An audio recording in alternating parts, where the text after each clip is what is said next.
Hey folks, Dust here, and I wanted to discuss the Legend stage of the IEM Katowice 2019 Major, and really kind of just break down some of these teams and then use the Pick'em challenge inside the game as a vehicle to do so. I did this with the Challenger stage, had some limited success. I did get the 5 I needed to advance the coin, but Fnatic kind of ruined me because I had Winstrike 0-3, which Fnatic would have 0-2'd them and put them in position to get 0-3'd, and then I have Fnatic going through, so I kind of got a double whammy because of Fnatic, and I gambled on that 3-0 Vitality pick just because I wanted my sure bet teams in the bottom, just guaranteed to go through. So yeah, it's some mishaps there, but you did get it done. And so I'm going to do the same thing with the Legend stage now, just kind of break down the teams and do the picks. And so without further ado, let's get in and start talking about the Legend stage.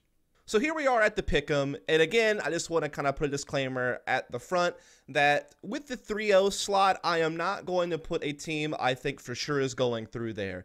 You never know what might happen. I mean, hell, even Astralis, the best team in the world, did drop a couple of best of ones at the Faze Clan Major, and for that reason, I hesitate to ever put a team that I know for sure is going to advance in the 3-0 because it's a little bit risky to me. I'd rather gamble a team I'm a bit iffy on, who I can afford to lose if they don't advance, but if they do happen to advance and they happen to go 3-0, then that's cool. That's just kind of bonus points for me. So, you know, take some of these picks with a grain of salt, and don't be surprised when you see me put some big name teams down below instead of in the 3-0 spot. So we'll start out with the team that is obviously most qualified to advance, and that is going to be Astralis. This team is an absolute powerhouse. I mean, they have been to 17 LAN events. They've made the final of 13 of those LANs, and they've won 10 titles. They've only placed outside of the top 4 a single time. And you have to understand that one of their top 4 finishes and their only placement outside of the top 4 were their first 2 events together as a team. So they've essentially made 13 finals and won 10 titles in their last 15 events. And they've won 6 out of the last 8 events they've attended. They led 2018 in almost every single team statistic you can think of when it comes to round win percentage on each side of the map, or whether it be some of their utility statistics or their 5-on-4 conversion, 4-on-5 conversion, things of that nature.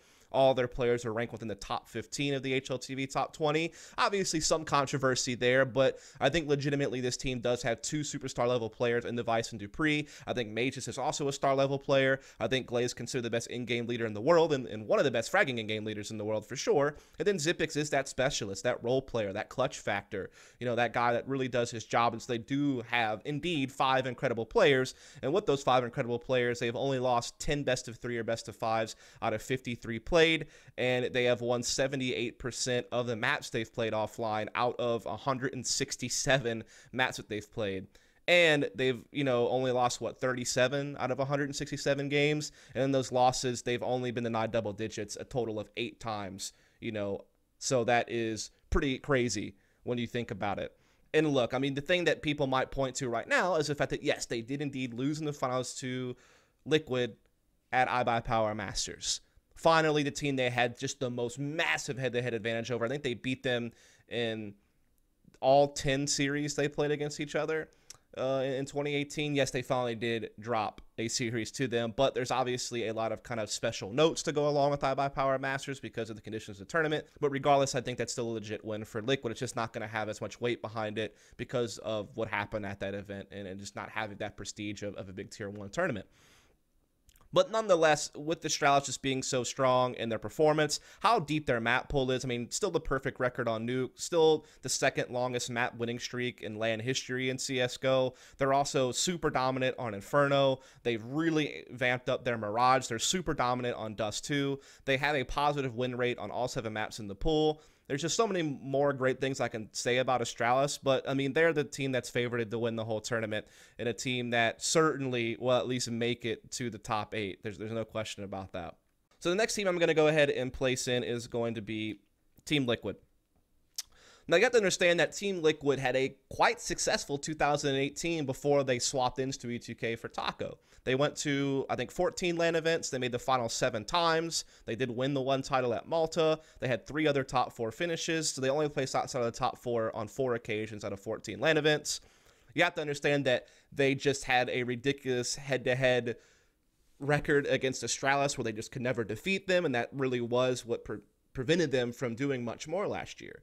I mean, of the 14 LAN events they attended, Astralis knocked them out of 6 of those tournaments. Only half. So almost half of the events they attended, Astralis was the team that knocked them out of the event.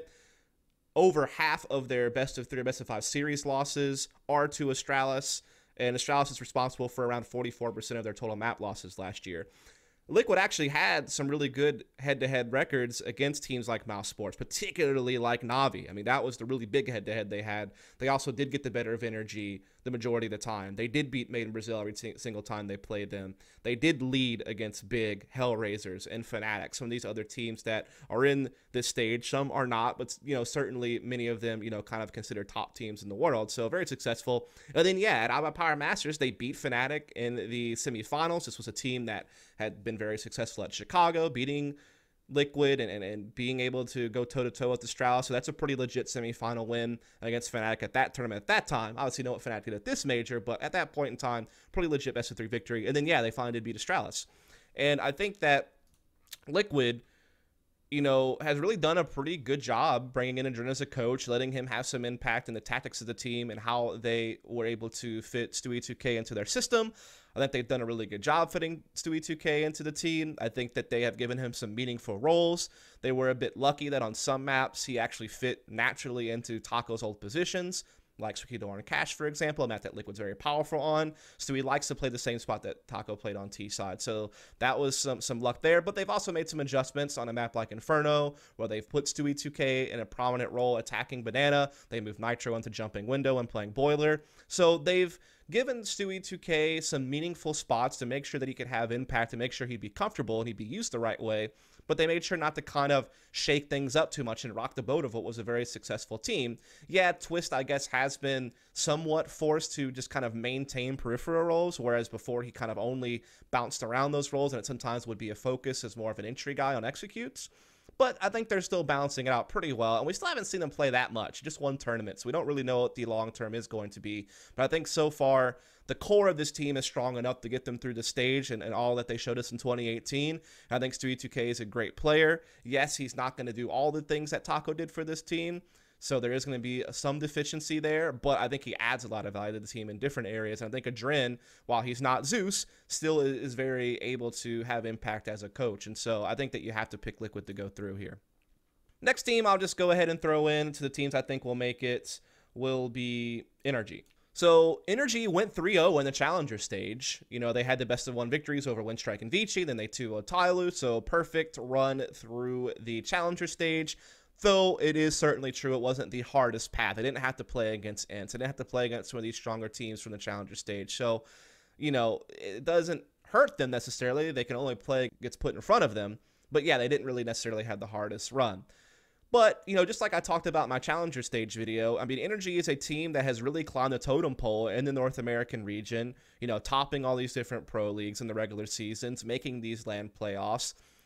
They do seem next in line in the NA scene after a Team Liquid right now until we get more information about the new Made in Brazil team. I feel pretty comfortable placing Energy number 2 behind Team Liquid in the North American rankings.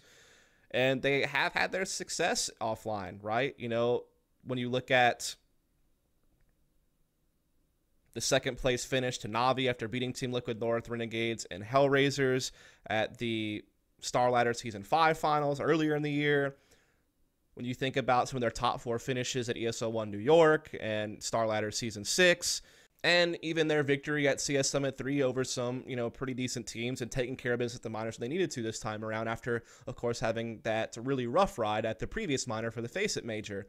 They have a lot of talent on this team. I think Daps does a good job leading this team. I think I'm Pet adds a lot as a coach. So I really do feel like this team is finally primed and ready, with their new world ranking placement, with what I've seen from them so far throughout the minor and major process. Thinking about their 2018, I think that this team is certainly going to be able to advance this time around and make it to the playoffs of this major.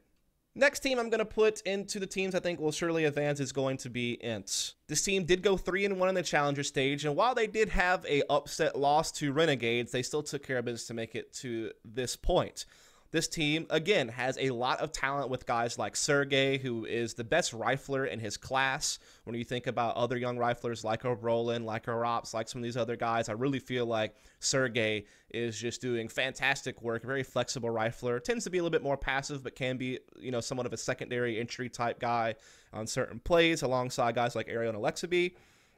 Alu has been performing super, super well. He's doing exactly what you'd want a veteran opper to do. Very steady, stable style of opping, but also is putting up really big numbers right now. Aaron and Alexabi are pitching when they need to. X7, their support's doing a fine job. They have one of the deepest map pools in this tournament, to be 100% honest with you, which you might not think that when you consider some of the big names in this tournament, but ENCE's map pool really is massive, and they have done really well at a slew of different Tier 2 events, like a DreamHack Montreal, like, the Starlighter Season 6 finals, like DreamHack Winter, like, this most recent European minor. They even had that cool top 8s at the ESL1 Cologne event where they, only lost to NaVi in the last match of the group stage and had some BO3 wins over NIP and Mouse Sports. They have so much going for them, man, and I really feel like this is the time where they're going to put Finland on the map at a major and get them into a playoff spot. I really do believe that. So ENCE is definitely a team I'm going to go ahead and put in the advanced column. Now I'm going to go to some teams that are likely to get through. And so these are teams where I'm going to put a couple of them in the advanced column down below, but this is kind of the field of teams where I'm going to pick my 3-0 from as well, just because I think I'm willing to risk it on these teams because I'm really sure that these 4 teams are going to advance, particularly Astralis, Liquid, and Energy. So that's where I'm working on my 5 points or whatever, and this is where I can kind of be a little bit more relaxed and take a little bit more of a dice roll approach, I guess you could say. First off, we'll start with Faze Clan. I think this is a team that is still likely to be able to at least make it past this stage. They had some high marks to end 2018 at events like IEM Chicago, where they beat Astralis and Made in Brazil, and only lost to Team Liquid in the semis. They won Epicenter, but they did have their issues as well at events like ESL1 New York and at Blast Lisbon, where they didn't get any map wins there. So they definitely had their hiccups. But when you look at 2018 as a whole, they were a very powerful team. But yeah, they have made these big changes, right? Making Nico the in-game leader, bringing Adrent in as what seems to be maybe a temporary 5th, and then bringing in Yanko as a coach. And yeah, their debut at iBuyPower Masters with this team was really rough. Not even able to make it out of the groups in a tournament where they were kind of favorited to perhaps even make the finals with the talent they have on the team. Then at the E-League Invitational, they did take care of business and win. It wasn't the cleanest route to victory for them. Yeah, certainly. I mean, they had those really close overtime losses to Cloud9 in their opening series, but then they breezed through complexity. They were able to beat Big, and they were able to beat Cloud9 in the finals. And so, all in all, this team did take care of business. There are still some things I worry about. They do still seem to struggle a little bit on T sides. I mean, particularly with some of their mid-round decision-making and how they can sometimes get really stalled out and be a little bit indecisive. It does seem like sometimes as well certain players will go for individual plays without any potential for trading, and so that causes them to maybe lose more rounds than they should on T sides. So I'm a little bit still shaky on some of their T sides just because they have had some issues getting rounds on the T side in some of their games, which was a constant problem that haunted them even back when Kerrigan was still calling shots on the team through, kind of the middle portion of 2018 and even into early 2018. They still can be really explosive, and they still do pack a lot of firepower when they're in form. Like, when you see Guardian pop off like he did on training against Cloud9 in the finals of E-League Invitational, or, thinking of a guy like Nico, who was one of the top 3 players in the world from last year and has always been a really strong player individually over the last few years. When you think of the fact that Olaf is such a diverse rifler, can do so much. Rain, when he's in form, can be a really good entry rifling type factor. And Adrent in his own right can be a guy who adds into the fragging. So they definitely have the potential and the ceiling to be a fantastic team. But again, some of the in-game leading issues for this team, have been very apparent. Now, they didn't really have that much time to practice and prepare with Yanko and with Adrent prior to going to the iBuyPower Masters and E-League Invitational, but now they've been boot camping a fair amount before heading into this major, so maybe Yanko's been able to help build the structure a little bit more. Maybe they're going to be able to move past some of the shot calling issues, and this is some of the things I'm kind of, hopefully banking on to see if FaZe is going to be able to advance past this stage. Now, an obvious team that you would think should have been in my section a little bit earlier to definitely advance and go down to the 17s that will advance column is going to be, of course, NaVi. I mean, this team had a very strong 2018 overall, that started off with that top 4 finish at Boston, though they did have a bit of a weaker route, getting Quantum Bellator Fire in the quarterfinals, and then they wound up losing in the semis, of course. They took second at Star Ladder right afterwards, including beating Astralis in Faze, second at Marseille, only losing to Astralis, top 4 at EPL Season 7, beating Faze in the quarterfinals and only losing to Team Liquid in the semis. Or I guess maybe that wasn't the quarterfinals with Faze. Maybe that was like the last group stage match with their new system. But you get my point. Still able to beat Faze in a meaningful best of 3. Then they won Star Ladder Season 5 over teams like SK, Energy, and Mouse Sports. They won Cologne, beating Astralis again and beating Big in the finals. Second at the Face It Major, only to Astralis, having beat Big and Made in Brazil in the playoffs. So this team has had a ton of success. Simple, best player in the world. Electronic, amongst the top 5 players in the world. Really strong carry level players between Simple and Electronic. Flamey can have his moments to shine, can still be a very, somewhat stable 3rd star for this team. But they do definitely have their deficiencies. They're not really great with utility. They have had their issues with shot calling. They do have a couple of guys in this team who are usually not able to have much fragging output. Every now and then, Edward's able to step up to the plate. He's actually had a few events where he's been quite good and actually looked like he's improved a little bit. But long-term, banking on him is a very difficult thing to do. And obviously, Zeus is not someone you're going to be able to consider to be a heavy fragger. And when you're going up against the likes of a team like Astralis, like a Liquid, like a Faze, some of these teams that have a shit ton of firepower, this team can run into trouble, if Simple Electronic aren't in super hard carry mode.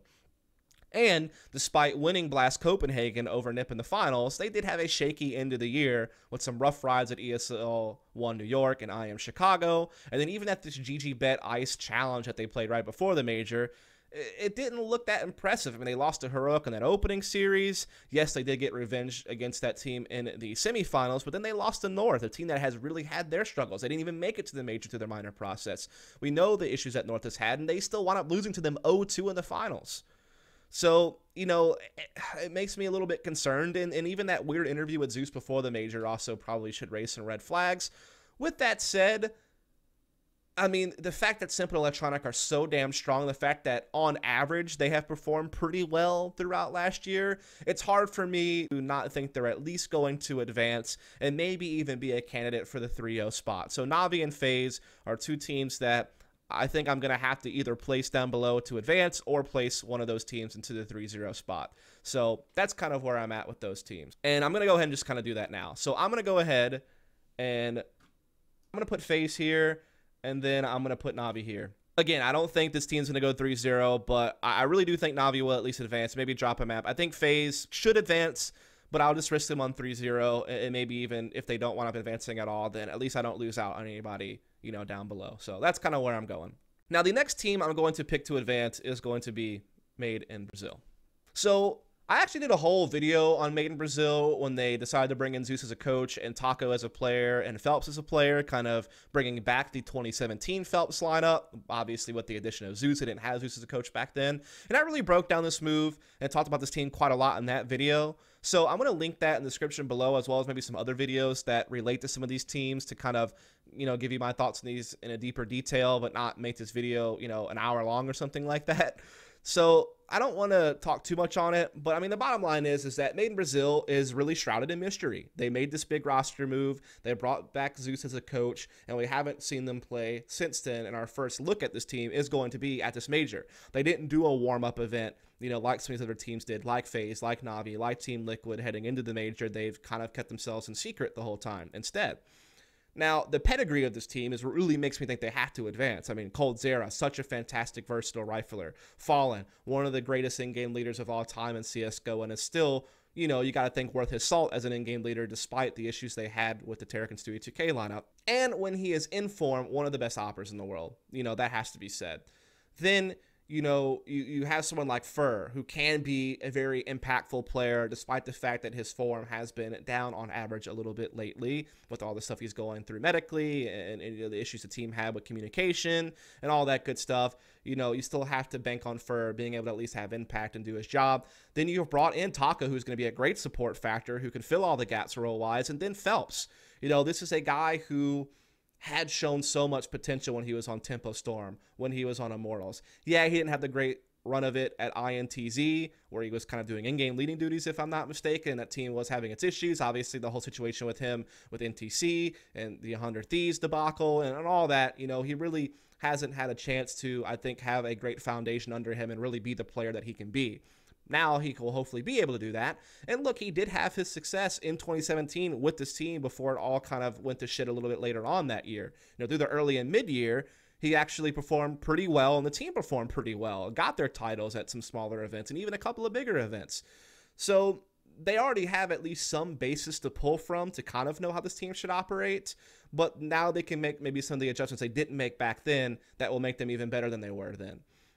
And maybe Zeus's guidance from the coach position will be that added factor that they didn't have before that can help things run a little bit more smoothly. I personally hope that they make Phelps more of a feature player, maybe use for as more of a role-playing entry fragger to kind of set up someone like Phelps. Maybe get Fallen's op to be more of a factor. You know, let Cold Zero do what he does best. Same with Taco. You know, as long as they set up this team properly and they put in the right preparation, they make the right adjustments, I don't see why this team shouldn't advance, even when I have no data on them with this current lineup, you know, other than what I saw from them in 2017. I just feel really strongly that this team will figure it out and they will at least make it to the playoffs. And depending on how they look in this stage, when I watch them play these best of ones and the best of threes they may or may not play, or at least play one, right? I think that they maybe even could have a semi-deep run. You know, I think the question everyone's asking themselves is who can beat Astralis in this major, because Astralis is the favorite to do so. I think you have to at least consider Team Liquid. I think you have to at least consider NaVi. Maybe you consider Faze if everyone's just super on point. And then I think Made in Brazil is the other team you have to kind of consider. I mean, they played them close even with their issues with Tarek and Stewie 2K at a couple of tournaments. And, you know, I think Fallen and Zeus are the guys that have the right mindset to try to figure out Astralis. So maybe this is one of those teams that could perhaps pull it off. But again, hard to read when we haven't seen them play yet. Now we're going to get to the rest of the teams that are either a little bit iffy for me or I don't think they're going to make it through. And so one of those teams is going to be Cloud9. Again, I think they're just really hard to put your finger on, given all the roster instability, given, you know, the lack of group stage advancement in many of the LAN tournaments they've attended.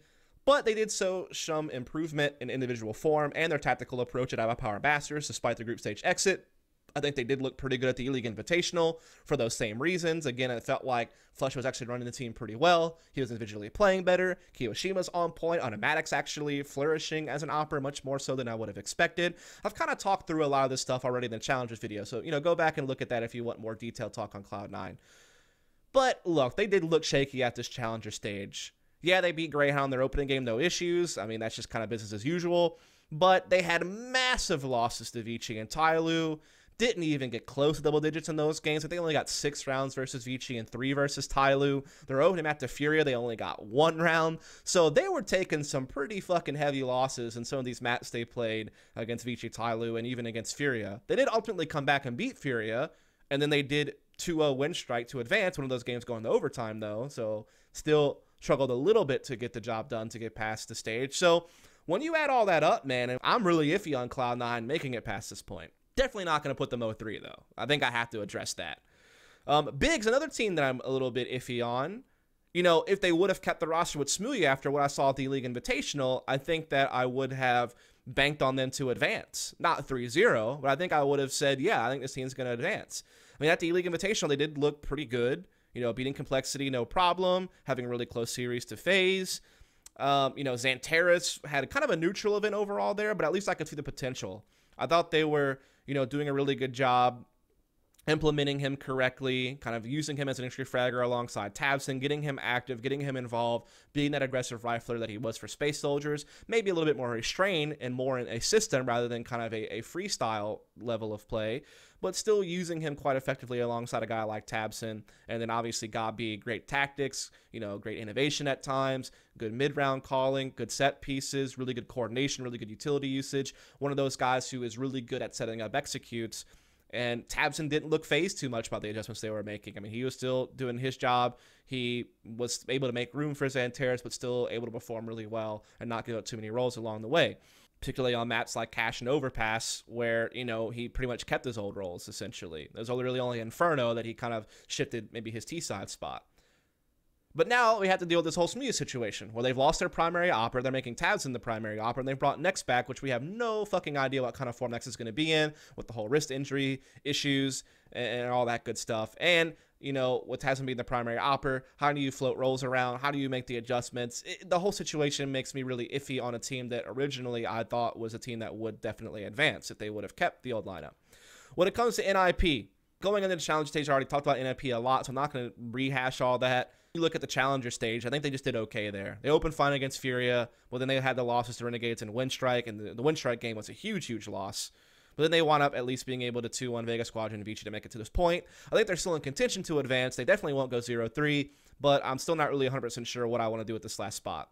Now, with Hellraisers, I'll be honest, I haven't really followed them too much since they picked up Hobbit. I mean, I remember following them kind of in the more early portion of 2018 when they did really well at that BetSnet Masters event and DreamHack Tours and stuff like that. Then they kind of really cooled off. They had the issues with Woxic not being able to get visas for certain events.